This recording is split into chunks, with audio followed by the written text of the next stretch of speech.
Hello and welcome to episode 95 of the Women's Rugby League podcast.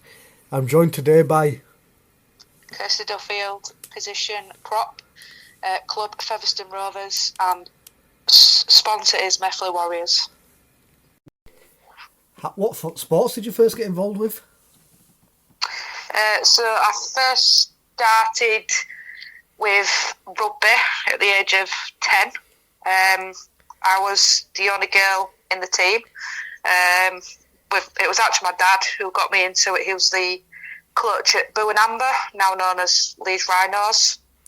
So it kind of started from the age of 10 with my dad, and then had a bit of a break, and then I did do karate for a good 3 or 4 years as well.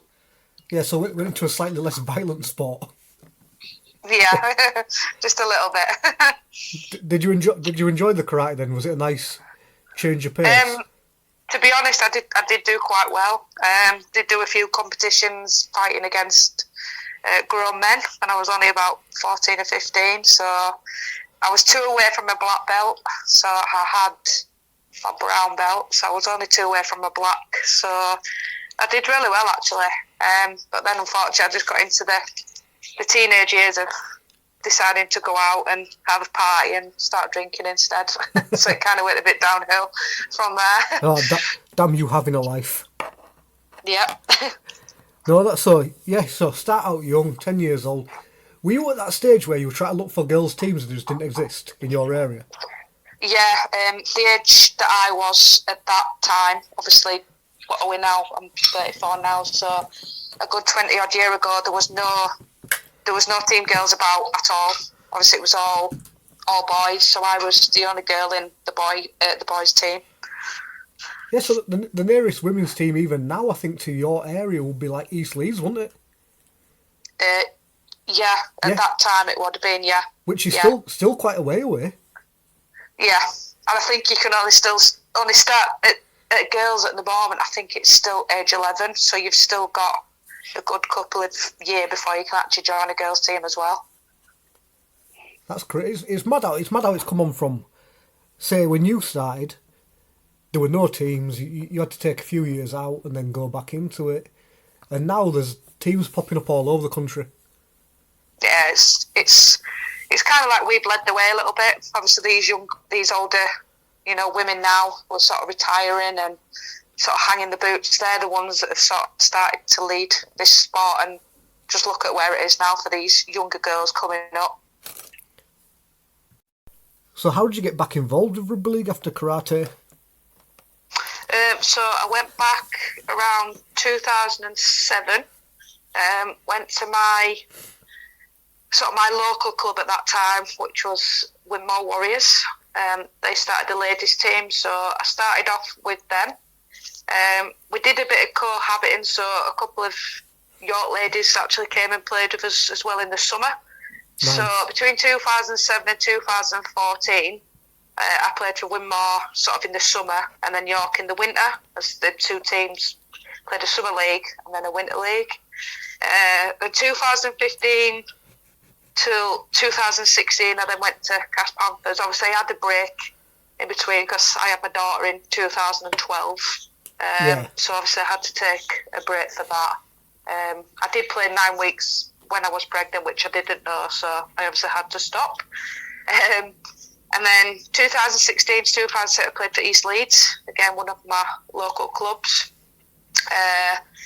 February 2016 I got represented for Yorkshire in the Wally country of origin.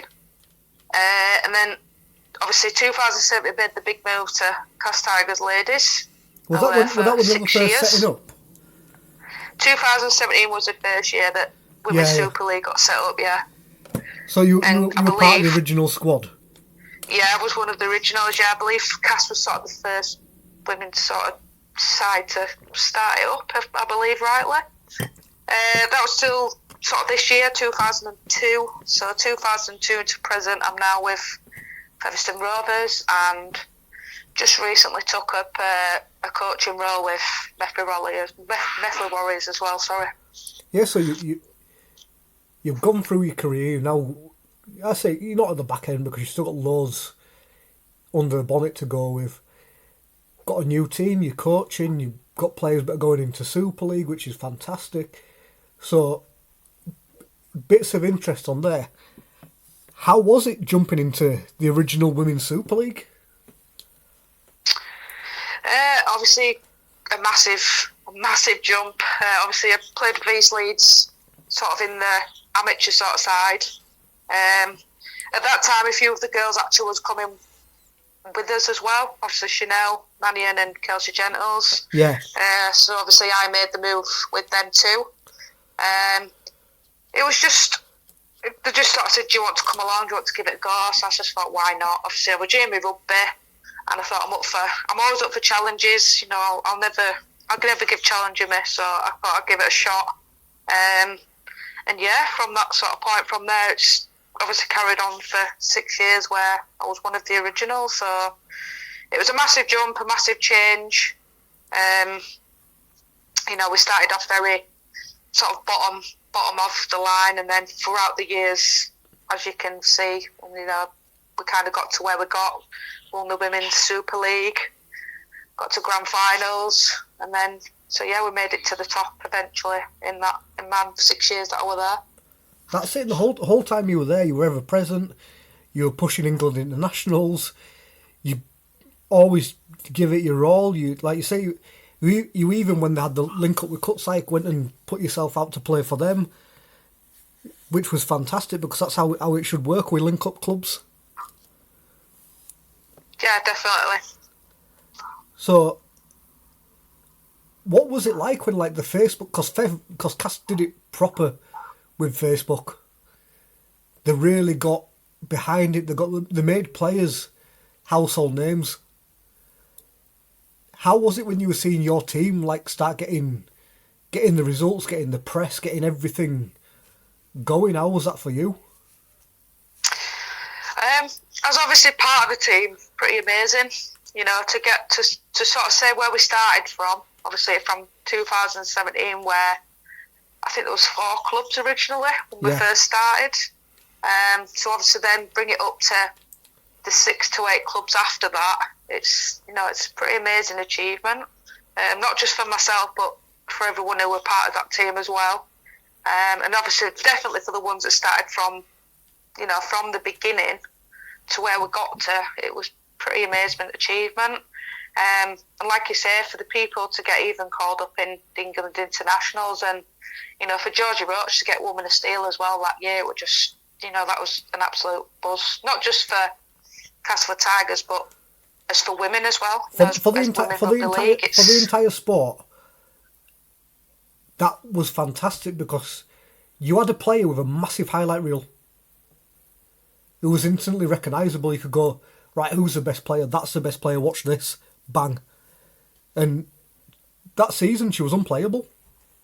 Again, her age, I think she was 17 again. So, you know, for all these young girls that wanted to come up and do rugby, it just shows you it can be done.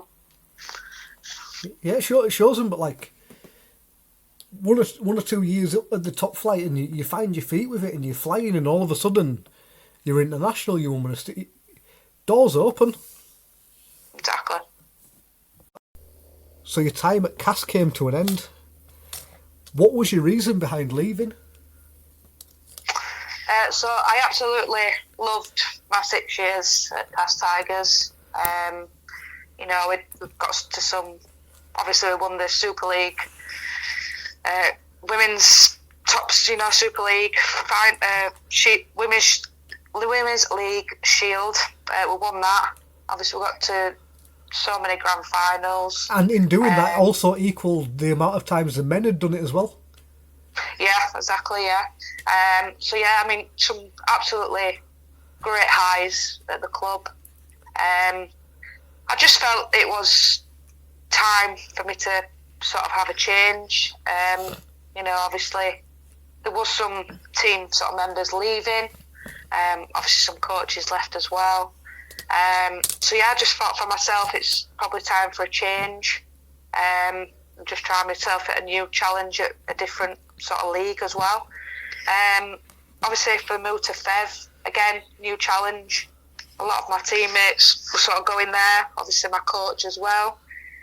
So I just thought, let's give it a shot at a new club and a sort of the new league as well, and see how we get on. That's it. You've gone with your coach. You've gone with your friend. You're local there. You're Pontefract, so you're actually a local player. Yeah, so obviously I have moved. So I'm originally a Leeds lass, but obviously now I am sort of in the Pontefract area now as well. So Fev was sort of the closest team for me to go to as well. So yeah, that was sort of an easy decision as well to travel wise, and obviously I have got a child, so I've got to think of childcare as well. So yeah, it was sort of not an easy decision, but the right decision to make for me, as not just for my rugby, but also for my personal circumstances as well.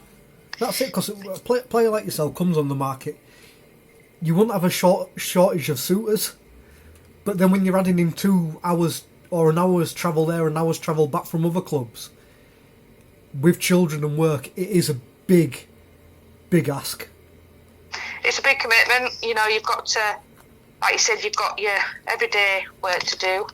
You've then obviously got to be the mum, school times, getting ready for the next school day.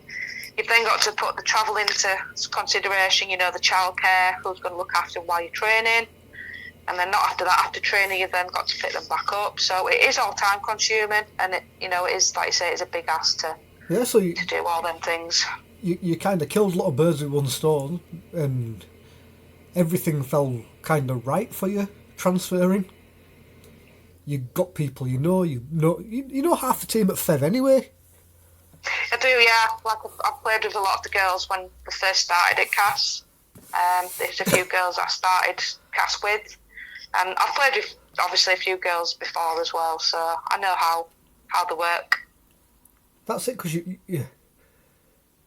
played for a lot of years. You played it a lot of years before the Women's Super League at good teams, and like you say, you had your child and you redone your career afterwards instead of before and after to it. And yeah, you're looking forward to a new season, new club, new challenge, and you're coaching as well. How many nights a week are you coaching? So that's obviously another time consuming as well. So I obviously got my own training to do, but I coach as well. So the coaching's 2 nights a week as well, and then there will be a game on a weekend. So again, I've got to fit all that in, and then my little girl's also started to play now as well.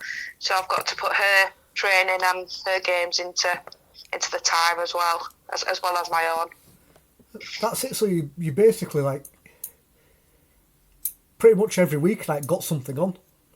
Yeah, literally every night's a rugby related night, shall we say. I think I've got one night where it's my chill night, but that's about it. Yeah, so your weekends are rugby related and hectic. You playing, the girls playing, your daughter will be playing. You've got a lot to look forward to and little time to do it in. Yeah, that's exactly right. That's about it for this episode. Thank you for coming on. So, before we go, we're going to give a shout out to Methley. What time do your team train at? So my team train Monday and Wednesdays, 7 p.m. till 8 p.m. at Methley playing field. We also do have other open age groups as well. Obviously, we do work, and anyone can come down, mixed abilities, whether you've played or not. We've just started at under 11s girls team, which is fairly new. We are looking for players. We have 13s team, 16s team, which they've actually gone into the Premier this season, so that's looking very good for them. A couple of them have joined Leeds as well, Leeds Rhinos talent programme. Then we have 18s and open age. That's it, so you've got a proper setup there, and having experienced players who are dedicated like yourself, it's only going to help these people. Yeah, it's definitely. And that's what we're trying to do at Methley. We are trying to build the pathway for them to start with us and then get them up to Super League level if they want to do that as a player. So I'll make this little bit of an announcement on this episode. Kirsty is going to be joining our presenting team, and she's going to be covering the Merit League.